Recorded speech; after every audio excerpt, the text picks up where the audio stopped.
എല്ലാവർക്കും പുതിയൊരു ക്ലാസ്സിലേക്ക് സ്വാഗതം.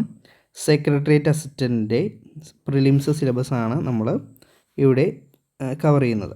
അപ്പോൾ ഇന്ന് നമ്മൾ എടുക്കുന്ന ടോപ്പിക് എന്ന് പറയുന്നത് ഫാക്ട്സ് അബൌട്ട് കേരളയാണ്. കേരളത്തെ സംബന്ധിച്ചുള്ള ഫാക്റ്റ് ഒരു ഇമ്പോർട്ടൻ്റ് ടോപ്പിക്കാണ്. അപ്പോൾ കുറച്ച് ജോഗ്രഫിക്കൽ ഫാക്റ്റ് നമുക്ക് നോക്കാം. കേരളത്തിൻ്റെ ലൊക്കേഷനെ പറ്റിയാണ് ആദ്യം പറയുന്നത്. Kerala is situated on the south western coast of India. എവിടെയാണ് കേരളം സ്ഥിതി ചെയ്യുന്നത്? സൗത്ത് വെസ്റ്റേൺ കോസ്റ്റ് ഓഫ് ഇന്ത്യയിലാണ് കേരളം സ്ഥിതി ചെയ്യുന്നത്. Bordered by Karnataka to the north വരുന്നത് കർണാടകയാണ്.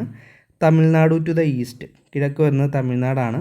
Arabian sea to the west, പടിഞ്ഞാറ് വരുന്നത് എന്താണ്? പടിഞ്ഞാറ് വരുന്നത് അറേബ്യൻ സീ ആണ്. കേരളത്തിൻ്റെ ഏരിയ എന്ന് പറയുന്നത് 38,863 ചതുരശ്ര കിലോമീറ്റർ ആണ്. ഇന്ത്യയിൽ കേരളത്തിൻ്റെ ഏരിയ വൈസ് സ്ഥാനം എന്ന് പറയുന്നത് 21ാം സ്ഥാനമാണ്. ഏരിയ വൈസ് ഇന്ത്യയിൽ കേരളത്തിന് ഉള്ളത്. അടുത്ത പറയുന്നത് കേരളത്തിൻ്റെ ലാറ്റിറ്റ്യൂഡും ആൻഡ് ലോഞ്ചിറ്റ്യൂഡാണ്. Kerala lies between 18 minute and 12 degree 48 minute north latitude. കേരളത്തിൻ്റെ ലാറ്റിറ്റ്യൂഡാണ് 8 degree 18 minute and 12 degree 48 minute എന്ന് പറയുന്നു. അതുപോലെ അടുത്തത് ലോഞ്ചിറ്റ്യൂഡാണ്. ലോഞ്ചിറ്റ്യൂഡ് വരുന്നത് 74 ഡിഗ്രി 52 മിനിറ്റും 77 ഡിഗ്രി 22 മിനിറ്റുമാണ്. അത് ഈസ്റ്റ് ലോഞ്ചിറ്റ്യൂഡുമാണ് വരുന്നത്.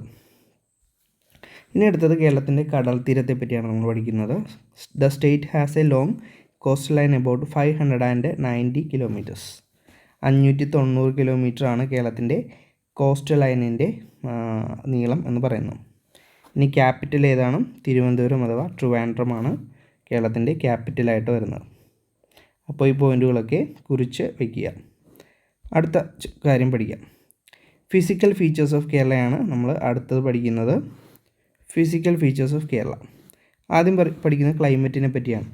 Kerala experience A tropical monsoon climate with high humidity. കേരളത്തിൻ്റെ ക്ലൈമറ്റ് എന്ന് പറയുന്നത് ട്രോപ്പിക്കൽ മൺസൂൺ ക്ലൈമറ്റ് ആണ്. അതിനെന്താണ്? ഹൈ ഹ്യൂമിഡിറ്റി ആണ് ഉള്ളത്. There are 3 distinct seasons. 3 പ്രത്യേക തരം സീസണുകളാണ് ഇവിടെ നമുക്ക് കാണാൻ സാധിക്കുക. ഒന്നാമത് സമ്മർ സീസണാണ്. അത് മാർച്ച് മുതൽ മെയ് മാസം വരെയാണ് കാണപ്പെടുന്നത്. അടുത്ത് വരുന്നത് മൺസൂണാണ്. ജൂൺ മുതൽ സെപ്റ്റംബർ വരെയാണ് മൺസൂൺ സീസൺ വരുന്നത്. അടുത്തത് വിൻ്റർ സീസണാണ്. നവംബർ മുതൽ ഫെബ്രുവരി വരെ വിൻ്റർ സീസണാണ്. ഇങ്ങനെ 3 സീസൺസാണ് നമുക്കിവിടെ കാണാൻ സാധിക്കുന്നത്. മൺസൂൺ തന്നെ രണ്ടായിട്ട് തിരിക്കാം. തെക്ക് പടിഞ്ഞാറൻ മൺസൂൺ എന്നും അഥവാ കാലവർഷമെന്നും വടക്ക് കിഴക്കൻ മൺസൂൺ അഥവാ തുലാവർഷമെന്നും രണ്ടായിട്ട് മൺസൂണിനെ നമുക്ക് തരംതിരിക്കാവുന്നതാണ്. അപ്പോൾ സൗത്ത് വെസ്റ്റ് മൺസൂൺ അഥവാ കാലവർഷം ലഭിക്കുന്നത് ജൂൺ മുതൽ സെപ്റ്റംബർ വരെയാണ്. നോർത്ത് ഈസ്റ്റ് മൺസൂൺ അഥവാ തുലാവർഷം ലഭിക്കുന്നത് ഒക്ടോബർ മുതൽ നവംബർ വരെയുമാണ്. അപ്പോൾ ഇത് ഇമ്പോർട്ടൻ്റ് പോയിൻ്റാണ്, നിങ്ങൾ പഠിച്ചു വയ്ക്കുക. അടുത്ത് നമുക്ക് മണ്ണിനങ്ങളെ പറ്റി പഠിക്കാം. കേരളത്തിൻ്റെ മണ്ണിനം അതാണ് അടുത്ത് പഠിക്കുന്നത്. State has a diverse soil type including laterite soil, alluvial soil, sandy soil and black soil. അപ്പോൾ ഈ 4 തരത്തിലുള്ള മണ്ണിനങ്ങളാണ് നമ്മുടെ കേരളത്തിൽ കാണപ്പെടുന്നത്. ഏതൊക്കെയാണ്? Laterite soil, alluvial soil, sandy soil and black soil. ഇതൊക്കെയാണ് കേരളത്തിൽ കാണപ്പെടുന്ന 4 തരത്തിലുള്ള മണ്ണിനങ്ങൾ. Laterite soil is the most common due to heavy rainfall and tropical weathering. ഈ 2 കാരണങ്ങൾ കൊണ്ടാണ് ലാറ്ററൈറ്റ് സോയിലാണ് കേരളത്തിൽ ഏറ്റവും കൂടുതൽ കാണപ്പെടുന്നത്. എന്തൊക്കെ കൊണ്ടാണ്? ഹെവി റെയിൻഫോളും അതുപോലെ തന്നെ ട്രോപ്പിക്കൽ വെതറിങ് മൂലം. ഓക്കെ, അടുത്ത പോയിന്റിലേക്ക് കടക്കാം. അടുത്ത നമ്മൾ കേരളത്തിൻ്റെ നദികളെ പറ്റിയാണ് പഠിക്കുന്നത്. നദികളെ പറ്റി പഠിക്കാം. കേരളത്തിൽ 44 നദികളാണുള്ളത്. അതിൽ 41 പടിഞ്ഞോട്ട് ഒഴുകുന്നു, 3 കിഴക്കോട്ട് ഒഴുകുന്നു. Important reverse including Periyar. കേരളത്തിലെ ഏറ്റവും നീളമുള്ള നദിയാണ് പെരിയാർ എന്ന് പറയുന്നത്. അടുത്ത ഇമ്പോർട്ടൻ്റ് ആയിട്ടുള്ള ഒരു പുഴയാണ് ഭാരതപ്പുഴ, നീള എന്നറിയപ്പെടുന്നു. പിന്നെ പമ്പ, ചാലിയാർ, കല്ലട ഇതൊക്കെ കേരളത്തിലെ ഇമ്പോർട്ടൻ്റ് ആയിട്ടുള്ള നദികളുടെ പേരുകളാണ്. അടുത്തത് ഫേമസ് സൈറ്റുകളെ പറ്റിയാണ് പറയുന്നത്. ഫേമസ് സൈറ്റുകൾ ഒന്നാമത് നമ്മൾ പറഞ്ഞു വെസ്റ്റേൺ ഘാട്ട്. യുനെസ്കോയുടെ വേൾഡ് ഹെറിറ്റേജ് സൈറ്റിൽ ഉൾപ്പെട്ടിട്ടുള്ള വെസ്റ്റേൺ ഘാട്ട് എന്തിനാണ് പ്രശസ്തം? അതിൻ്റെ ബയോഡൈവേഴ്സിറ്റിയും അതുപോലെ യൂണിക് ഫ്ലോറ ആൻഡ് ഫോണയ്ക്കും ഒക്കെ ആണ് പ്രശസ്തമായിട്ടുള്ളത്. ഈ ഭാഗത്ത് നിന്നും LSGS സെക്രട്ടറിക്ക് മെയിൻസിന് ഒരു ക്വസ്റ്റ്യൻ ചോദിച്ചിരുന്നു. അവിടെ കാണപ്പെടുന്ന വരയാടുകളെ പറ്റിയാണ് ചോദിച്ചത്. ഈ വരയാടുകൾ എന്ന് പറയുന്നത് വെസ്റ്റേൺ ഘാട്ടിലെ ഒരു കീസ്റ്റോൺ സ്പീഷീസാണ് വരയാടുകൾ എന്ന് പറയുന്നത്. അപ്പോൾ ഈ ചോദ്യമാണ് LSGD സെക്രട്ടറിക്ക് മെയിൻസിന് ചോദിച്ചത്. അപ്പോൾ വെസ്റ്റേൺ ഘാട്ട് വളരെ ഇമ്പോർട്ടൻ്റ് ആയിട്ടുള്ള ഒരു ഭാഗമാണ്. അടുത്തത് ബാക്ക് വാട്ടേഴ്സ് ആണ്. A unique network of inter connected canal, reverse, lake and inlet. Famous one include Alappuzha and Kumarakom. ഇതൊക്കെ കേരളത്തിലെ ബാക്ക് വാട്ടേഴ്സിന് എക്സാമ്പിളാണ്. അടുത്ത ഹിൽ സ്റ്റേഷൻസ്. കേരളത്തിലെ പ്രധാനപ്പെട്ട ഹിൽ സ്റ്റേഷൻസ് ആണ് മൂന്നാർ, വയനാട്, തേക്കടി. ഇതൊക്കെ കേരളത്തിലെ പ്രധാനപ്പെട്ട പോപ്പുലറായിട്ടുള്ള ഹിൽ സ്റ്റേഷൻസിന് ഉദാഹരണങ്ങളാണ്. അപ്പോൾ വെസ്റ്റേൺ ഘാട്ട് വളരെ ഇമ്പോർട്ടൻ്റ് ആണ്. വേൾഡ് ഹെറിറ്റേജ് സൈറ്റിൽ വന്നതാണ് യുനെസ്കോയുടെ. ഇത് അതിൻ്റെ ബയോഡൈവേഴ്സിറ്റിക്കാണ് പ്രശസ്തമായിട്ട് ഉള്ളത്. ഇനി കേരളത്തിലെ ഏറ്റവും വലിയ കായൽ ഏതാണ്? വേമ്പനാട് കായലാണ് കേരളത്തിലെ ഏറ്റവും വലിയ കായൽ. അതുപോലെ തന്നെ നെഹ്റു ട്രോഫി ബോട്ട് റേസ് നടക്കുന്നത് ഏത് കായലാണ്? പുന്നമട കായലാണ് ബോട്ട് റേസ് നടക്കുന്നത്. അടുത്തത് ബീച്ചസ് ആണ്. കേരളത്തിലെ പ്രധാനപ്പെട്ട ബീച്ചുകളാണ് കോവളം ബീച്ച്, അതുപോലെ തന്നെ വർക്കല ബീച്ച്, ചെറായി ബീച്ച് എറണാകുളത്തെ, ബേക്കൽ. ഇതൊക്കെ പ്രധാനപ്പെട്ട ബീച്ചുകൾക്ക് ഉദാഹരണങ്ങളാണ്. അടുത്തത് കൾച്ചറൽ സൈറ്റുകളെ പറ്റിയാണ് പറയുന്നത്. ശബരിമല പിൽഗ്രിമേജ് സെൻ്ററാണ്. ശബരിമല ഏത് ജില്ലയിലാണ്? പത്തനംതിട്ടയിലാണ്. ഗുരുവായൂർ ടെമ്പിൾ അത് തൃശ്ശൂരാണ്. പത്മനാഭസ്വാമി ടെമ്പിൾ തിരുവനന്തപുരത്താണ് സ്ഥിതി ചെയ്യുന്നത്. ഇതൊക്കെയാണ് പ്രധാനപ്പെട്ട കൾച്ചറൽ സൈറ്റുകൾ. അടുത്തത് കേരളത്തെപ്പറ്റി ചോദിക്കുന്ന പ്രധാനപ്പെട്ട ഒരു മേഖലയാണ് renaissance of Kerala. Renaissance of Kerala was marked by several socio religious reform movement aimed at eradicating caste discrimination and promoting social equality. Caste discriminations കുറയ്ക്കുന്നതിനും അതുപോലെ സോഷ്യൽ ഇക്വാലിറ്റി പ്രൊമോട്ട് ചെയ്യുന്നതിനും വേണ്ടിയിട്ട് ആണ് റിനൈസൻസ് ഓഫ് കേരളയിലെ വ്യക്തികളെ സംഭാവന ചെയ്തിട്ടുള്ളത്. ഒന്നാമത്തേതാണ് ബ്രഹ്മാനന്ദ സ്വാമി ശിവയോഗി. അദ്ദേഹം ജനിച്ചത് 1852. 1929 അദ്ദേഹം കാലം ചെയ്തു. അദ്ദേഹത്തിൻ്റെ പ്രധാന സംഭാവനയാണ് ആനന്ദ മഹാസഭ. ഏത് വർഷമാണ്? 1918 ആനന്ദ മഹാസഭ അദ്ദേഹം ഫോം ചെയ്തത്. അടുത്തത്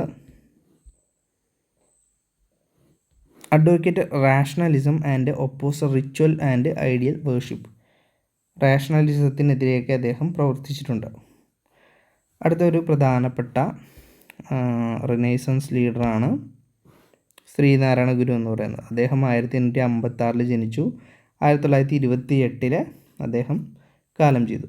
അപ്പോൾ ഈ മരിച്ച ഡേറ്റും അതുപോലെ തന്നെ ജനന തീയതിയും രണ്ടും ഇമ്പോർട്ടൻ്റ് ആണ്. ഇത് LSGSൻ്റെ മെയിൻസ് എക്സാമിന് ചോദിച്ചിരുന്നു. അപ്പോൾ നിങ്ങൾ ഈ ഡേറ്റുകൾ പ്രധാനമായിട്ടും പഠിച്ചു വയ്ക്കുക. ഇയർ ശ്രീനാരായണ ഗുരു ജനിച്ച വർഷം 1856, കാലം ചെയ്തത് 1928.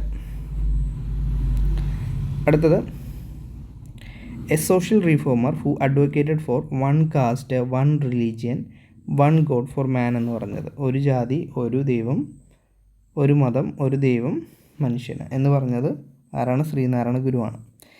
അതേപോലെ തന്നെ അദ്ദേഹം അരുവിപ്പുറം രജിസ്റ്റർ നടത്തിയിട്ടുണ്ട്. 1888 അരുവിപ്പുറം രജിസ്റ്റർ നടത്തിയത്. ട്രഡീഷണൽ ആയിട്ടുള്ള കാസ്റ്റ് സിസ്റ്റത്തിനെതിരെയാണ് അദ്ദേഹം അരുവിപ്പുറം രജിസ്റ്റർ നടത്തിയത്. അതുപോലെ തന്നെ SNDP ഫൗണ്ട് ചെയ്ത ആരാണ്? ശ്രീനാരായണ ഗുരുവാണ്. ശ്രീനാരായണ ധർമ്മ പരിപാലന യോഗം SNDP 1903 അദ്ദേഹം ഫൗണ്ട് ചെയ്തിട്ടുള്ളത്. അടുത്താണ് അയ്യാ വൈകുണ്ഠർ. അദ്ദേഹത്തിൻ്റെ കാലഘട്ടം ഇതാണ്. 1809 ജനിച്ചു, 1851 കാലം ചെയ്തു. Consider an incarnation of Vishnu in the Ayyavazhi tradition. ഒരു വിഷ്ണുവിൻ്റെ ഇൻകാർണേഷനാണ് അദ്ദേഹം അയ്യാവഴി ട്രഡീഷൻ വഴി നടപ്പിലാക്കാൻ വേണ്ടിയിട്ട് ശ്രമിച്ചത്. Led a social movement against caste oppression through the Samapanthi Bhojanam. അപ്പോൾ സമബന്ധി ഭോജനം ആരാണ് നടത്തിയത് എന്ന് ചോദിച്ചു കഴിഞ്ഞാൽ ആരാണ്? അയ്യാ വൈകുണ്ഠരാണ് നടത്തിയത്.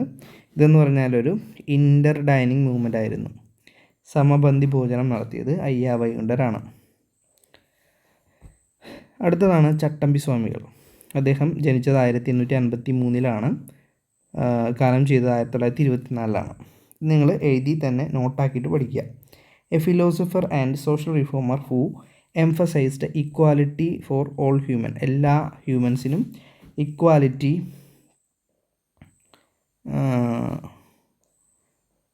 പ്രൊപ്പോസ് ചെയ്തതാണ് അദ്ദേഹം. നോൺ ഫോർ ഹിസ് വേദാധികാര നിരൂപണം. അദ്ദേഹത്തിൻ്റെ പ്രധാനപ്പെട്ട കൃതിയാണ് വേദാധികാര നിരൂപണം. അതെന്താണ് ചലഞ്ച് ചെയ്യുന്നത്? The monopoly of Brahmins in the Vedic knowledge.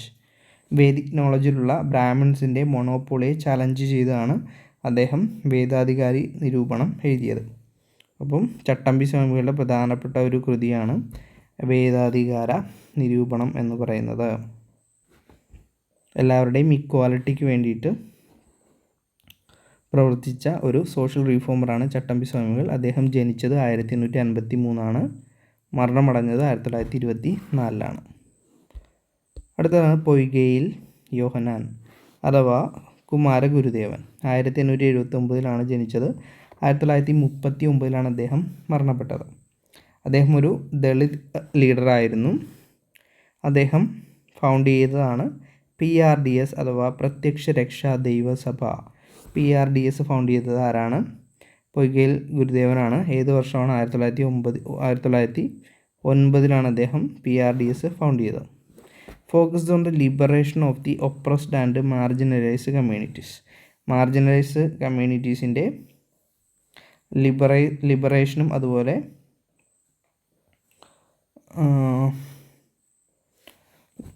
Liberation വേണ്ടിയിട്ടൊക്കെ പോരാടിയ വ്യക്തിയാണ് പൊയ്കയിൽ യോഹന്നാൻ എന്ന് പറയുന്നത്. അടുത്താണ് ഡോക്ടർ പൽപ്പു. ഡോക്ടർ പൽപ്പുവിനെ പറ്റി പഠിക്കാം. 1863 ജനിച്ചു. 1950 അദ്ദേഹം മരണമടഞ്ഞത്. അനീഴവ കമ്മ്യൂണിറ്റി ലീഡറായിരുന്നു അദ്ദേഹം. Medical ഡോക്ടറായിരുന്നു Palpu. Who campaigned against caste based discrimination. അപ്പം ജാതിയുടെ പേരിലുള്ള ഡിസ്ക്രിമിനേഷനൊക്കെ എതിരെ പ്രവർത്തിച്ച വ്യക്തിയാണ് doctor Palpu. Instrumental in the Ezhava memorial. അദ്ദേഹം ഈഴവ മെമ്മോറിയലിൻ്റെ ടൈമിൽ നേതൃത്വം കൊടുത്ത വ്യക്തിയാണ് doctor Palpu. A petition demanding social justice. ഒരു സോഷ്യൽ ജസ്റ്റിസിന് വേണ്ടിയുള്ള ഒരു പെറ്റീഷനായിരുന്നു ഈഴവ മെമ്മോറിയൽ എന്ന് പറയുന്നത്.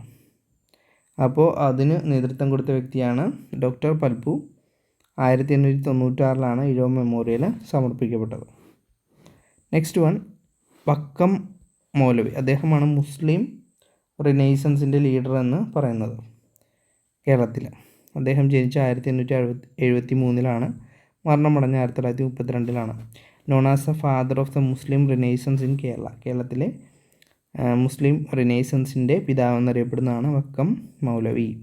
Founder the newspaper Swadeshabhimani. Swadeshabhimani പത്രം ഫൗണ്ട് ചെയ്തത് അദ്ദേഹമാണ്. And promoted modern education amongst മുസ്ലിംസിന് മോഡേൺ എഡ്യൂക്കേഷൻ പ്രൊമോട്ട് ചെയ്ത വ്യക്തിയാണ് വക്കം അബ്ദുൽ ഖാദർ മൗലവി. ഓക്കെ, അപ്പോൾ ഇത്രയും കാര്യങ്ങളാണ് നമുക്ക് ഈ ടോപ്പിക്കിൽ ഇന്ന് പഠിക്കാനുള്ളത്.